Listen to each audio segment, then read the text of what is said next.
Most wars end when the guns fall silent and peace agreements are signed. But in Vietnam, there has been a crueler, quieter war that has lasted for more than 60 years and still shows no sign of ending. It did not use bullets to pierce the chest, but chemicals to destroy genetic code. It did not kill its victims immediately, but imprisoned them and their children and grandchildren in deformed bodies for life. People call it by a name that sounds harmless: Agent Orange, the orange poison. In today's video, we are not just going to talk about history. We are going to unpack one of the most horrific chemical crimes in human history.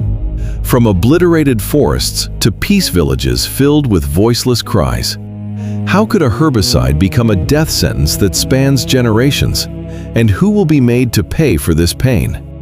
There is one sound that American veterans who served in Vietnam never forgot.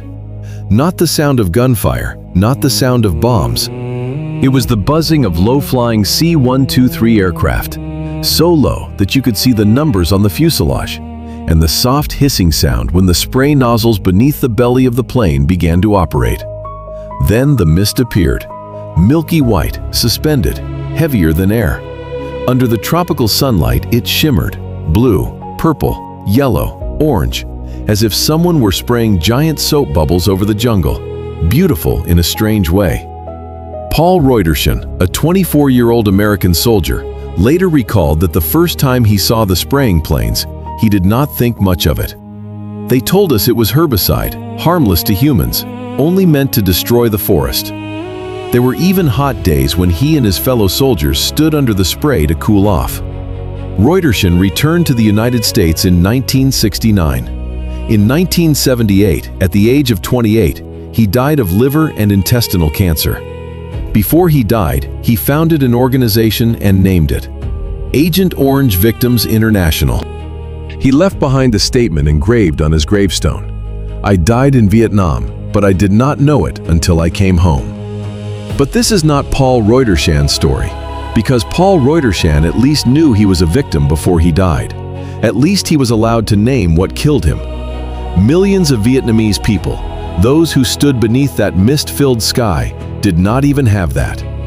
In 1961, at the White House in Washington, D.C., American generals placed a thick dossier on President Kennedy's desk. Its contents described a problem that could not be solved by any conventional weapon. That problem was called the tropical jungles of Vietnam. It was unlike any battlefield Americans had fought on before. Not the open fields of Europe in World War II, not the Korean Peninsula with its dry mountain ridges. This was the old-growth forests of Trong Son, the mangrove forests of the Mekong Delta, dense canopies covering hundreds of thousands of square kilometers of land. And that forest was not just scenery. For the Southern Liberation Forces, the forest was the entire infrastructure of a war: the road, the food supply, the shelter, and the strategy. They disappeared into the forest, attacked, then vanished back into it. The Ho Chi Minh Trail ran along the Trong Son Range, and no reconnaissance aircraft could see through it. Fields cultivated along the forest edge sustained the entire force. The question the generals placed before the president was, if there were no forest, would the war still unfold this way? And the answer they gave themselves was no. And from that came Operation Ranch Hand. In August 1961, Kennedy approved the use of defoliants in South Vietnam. The operation was named Operation Ranch Hand, a name that sounded like an agricultural management program, not a military campaign. The unofficial slogan of the unit carrying out the mission was a parody of a famous American forest fire prevention slogan at the time. "Only we can prevent forests," a witty line in a situation where nothing was funny. Why was it called Orange? This is something few people know. Agent Orange was not the name of a chemical. It was a logistical code name, taken from the color stripe painted on the metal drums used to store and transport the mixture. The U.S. military used many different defoliants, distinguished by colored stripes. Agent Blue contained cacodyllic acid, targeting rice and crops in order to destroy food supplies. Agent White was a mixture of 2,4-D and picloram, used for drier forest terrain. Agent Purple, Pink, and Green were earlier variants, tested and gradually replaced by a more effective type. And Agent Orange, a 50-50 mixture of 2,4-D and 2,4,5-T, was the strongest, the most mass-produced, and the most heavily sprayed. From 1961 to 1971, 10 years, more than 80 million liters of defoliants were sprayed over more than 2 million hectares of Vietnamese territory. Most of it was Agent Orange. That means that every day for 10 years, more than 20,000 liters of chemicals fell on Vietnamese soil on average. Every day, rain or shine did not matter. Whether there were people underneath or not did not matter either. This is the part of the story that no one wants you to know, not because it is complicated, but because it is so simple, so blatant, that once you fully understand it, you can no longer keep calling it an unintended consequence of war. Technically speaking, Agent Orange was a mixture of two herbicides.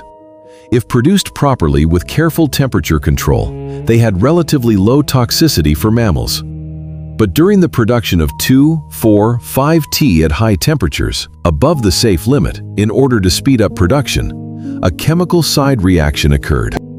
A new molecule was created as an unwanted byproduct.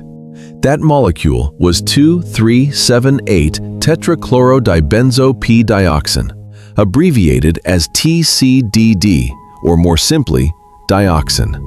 And dioxin was not an ordinary poison. The International Agency for Research on Cancer, IARC, under the World Health Organization, classifies TCDD as a Group 1 human carcinogen. The evidence is clear enough that there is no longer any doubt. It accumulates in body fat and does not break down. The half-life of dioxin in the human body is 7 to 11 years. That means a person exposed to dioxin in 1965 would still have half of it in their body in 1972, and 1/4 of it in 1979. It disrupts the endocrine system, causes hormonal imbalance, and affects fetal development. And most importantly, it does not affect only those who were directly exposed. Through epigenetics, changes in gene expression without altering the underlying DNA sequence, its damage can be passed down through multiple generations. What they knew and chose not to say.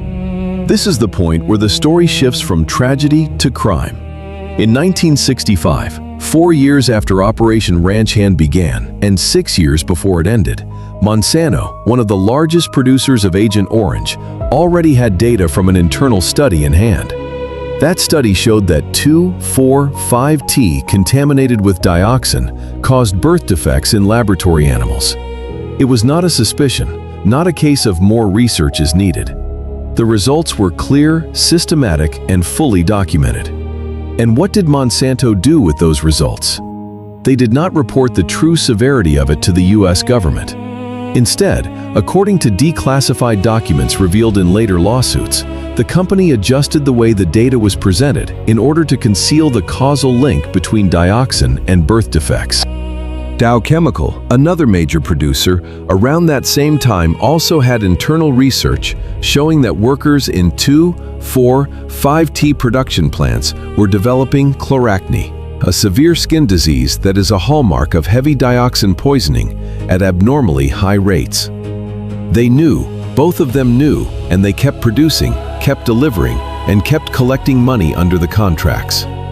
The US government warned and choosing silence. It was not just the companies.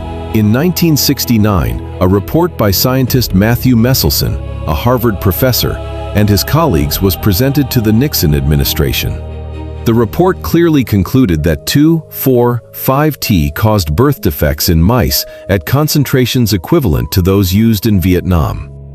What was the Nixon administration's response? In 1970, the United States suspended the use of 2,4,5-T in residential areas and along rivers in America, acknowledging that it was dangerous enough not to be used in the United States. But in Vietnam, Operation Ranch Hand continued for another year until 1971 before it was stopped.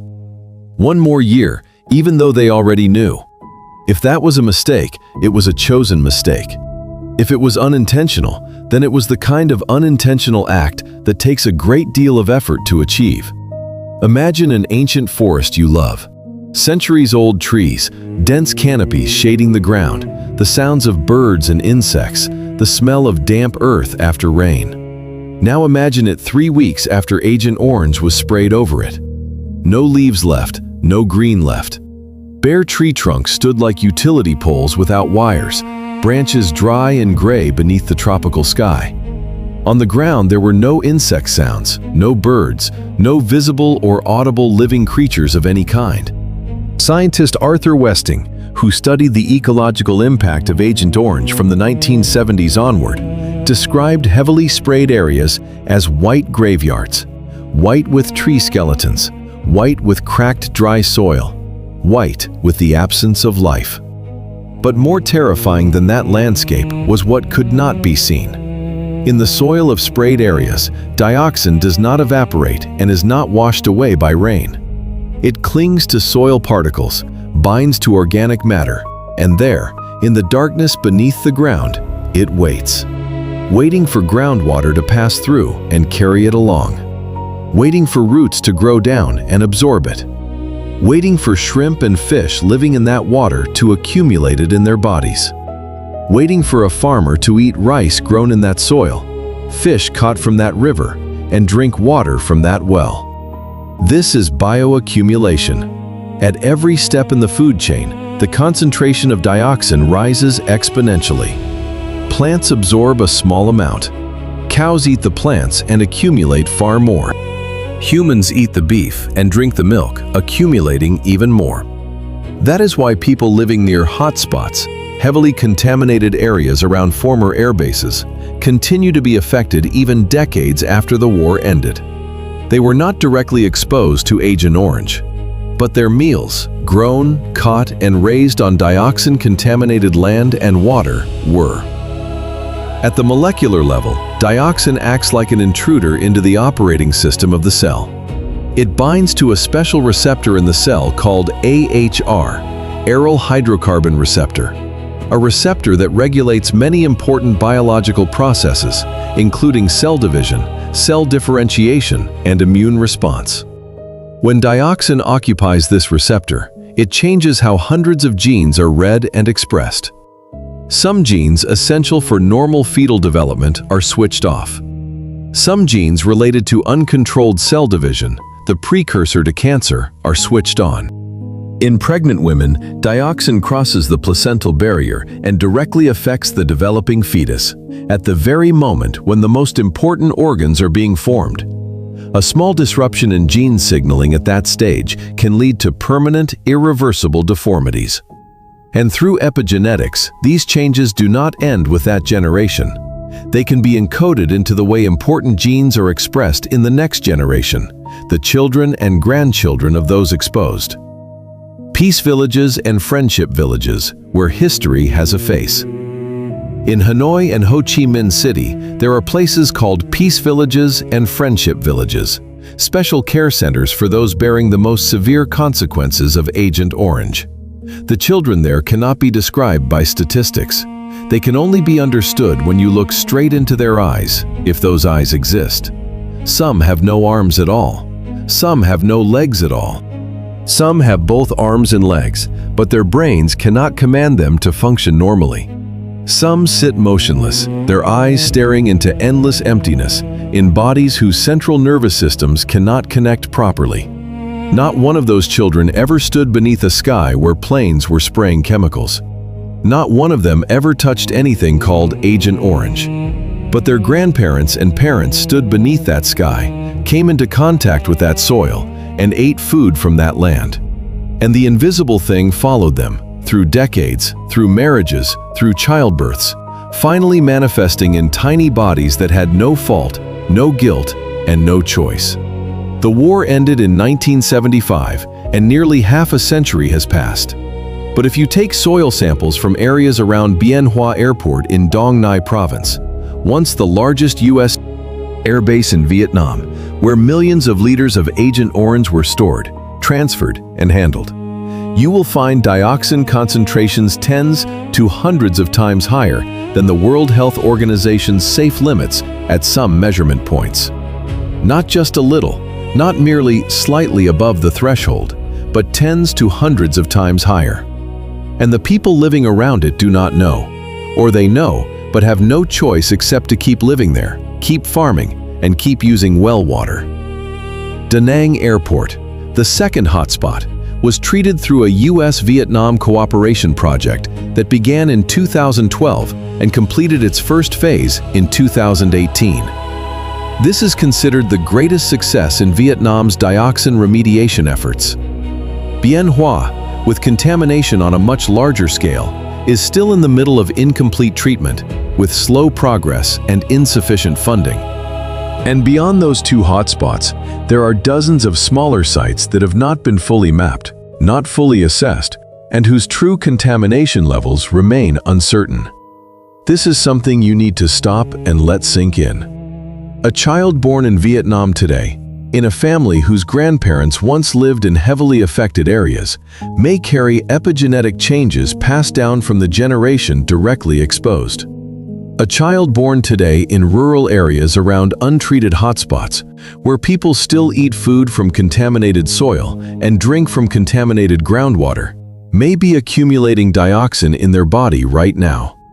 The war ended in 1975, but the sentence it handed down has no expiration date, an inequality no one wants to name directly. Now let us talk about an injustice that, if you do not know it, you cannot fully understand this story. After the war, when American veterans began developing strange illnesses, non-Hodgkin lymphoma, type 2 diabetes, Parkinson's disease, and children born with birth defects, they began connecting those symptoms to Agent Orange exposure. They sued, they lobbied, they organized. They made enough noise that the American government and justice system had to pay attention. In 1984, a class action lawsuit by American veterans against chemical companies reached an out-of-court settlement. The companies paid $180 million into a compensation fund. In 1991, the Agent Orange Act for Veterans Benefits was passed, officially recognizing for the first time the link between Agent Orange exposure and specific diseases, creating a basis for veterans to receive benefits. To this day, the U.S. Department of Veterans Affairs recognizes more than 20 diseases as linked to Agent Orange, and hundreds of thousands of American veterans receive benefits related to Agent Orange exposure every year. But what about Vietnamese victims? In 2004, the Vietnam Association for Victims of Agent Orange filed a class action lawsuit in a U.S. federal court against 37 chemical companies that produced Agent Orange. In 2005, the court dismissed the case. The reason was the government contractor defense. The companies had acted under government orders and therefore bore no legal liability. The 2007 appeal was rejected, and in 2009, the Supreme Court refused to review the case. No explanation, no ruling, simply a refusal. The bottom line is that American veterans and their families received compensation and acknowledgement of responsibility. Meanwhile, millions of Vietnamese victims, the people who stood beneath that sky on their own land without taking part in any wartime decisions, received nothing from the courts. The same poison, the same companies that produced it, but two justice systems, two outcomes. Tran To Nga, a woman standing against an empire. But the story does not end there. Tran To Nga was born in 1942, a journalist and former revolutionary activist. During the war, she was directly exposed to Agent Orange on multiple occasions. After the war, she developed many dioxin-related illnesses, type 2 diabetes, lung cancer, and cardiovascular disease. Her first child died shortly after birth. Her second child was born with severe disabilities. In 2014, when she was already over 70 years old, she filed a lawsuit against 14 American chemical companies in the court of first instance in Évry, France. She holds French citizenship, and French courts are not bound by the American doctrine of government contractor defense. Her legal argument was that these companies had manufactured and sold a product they knew contained substances gravely harmful to human health, violating the basic principles of civil law. In 2021, every court declared that it had no jurisdiction, a procedural ruling. She appealed immediately, and in 2023, the Paris Court of Appeal rejected her appeal. She declared that she would continue to the Court of Cassation, the highest court in France. At the time this script was written, Tran To Nga was already over 80 years old. She is still fighting in a foreign legal system, in a foreign language, against corporations whose legal budgets are larger than the GDPs of many small countries in the world. In a recent interview, she said, "I know I may not live to see justice, but someone has to do this, so that the children born after me will know that someone refused to accept it." A woman over 80 years old, ill but unyielding. If that is not courage, I do not know what word would be more fitting. There is an image I think of when I want to end this story. On the hills of Quang Tri and Tua Tien Hue, areas once sprayed with Agent Orange so heavily that the land seemed flayed bare, forests have been replanted over many decades. Reforestation programs, ecological restoration projects, farmers patiently planting each sapling into barren soil. And today, some of those lands have turned green again. Not green like primary forest, not the same as what was lost, but green in the way land knows how to heal itself when it is given the chance. But the question that no green shoot can answer is this. Peace has long been restored on this S-shaped land, but has peace truly entered the bloodstream of Agent Orange victims? When a child is born into a family of Agent Orange victims, without arms, without legs, unable to see or hear, what does peace look like in the eyes of the mother who looks at her child for the first time? And the second question, the question for us sitting here watching this story from a place of safety, is this. We may be able to clean dioxin from the soil, but how do we clean pain from the human heart? And the indifference of those who caused this crime and never had to look directly into the eyes of their victims. Monsanto is no longer Monsanto. In 2018, the company was acquired by Germany's Bayer AG. The name disappeared, but the legacy of what it produced did not. Dow Chemical merged with DuPont in 2017. A new name appeared, but the old responsibility remains unresolved. Corporations can rename themselves, merge, restructure, and disappear from corporate history. But the children born in peace villages and friendship villages cannot restructure themselves. They cannot rename themselves, and they cannot disappear from the reality they are living in. I want to end not with a question, but with an observation. The story of Agent Orange is often told as a story of the past, of war, of the 1960s and 1970s, of decisions made by people long dead in circumstances that no longer exist. But that is not how the victims experience it. For a child born in 2024 with inherited disabilities linked to their grandparents' Agent Orange exposure, this is not history. It is this morning, tonight's dinner, the whole life ahead. And when we call Agent Orange a historical story, we unintentionally help those who caused it achieve what they want most, to be forgotten before they are ever held accountable. History can turn the page, but that page of history has not yet been turned, because it is not over. And it will not be over until the last person living with the consequences of what fell from the sky in 1965 no longer has to live with the question, why must I pay for something I never chose? Peace is not only when the guns fall silent. Peace is when no one is born having to pay the price of a war they did not take part in. Thank you for listening to this story all the way through, and do not forget to like and subscribe to the channel to watch more videos.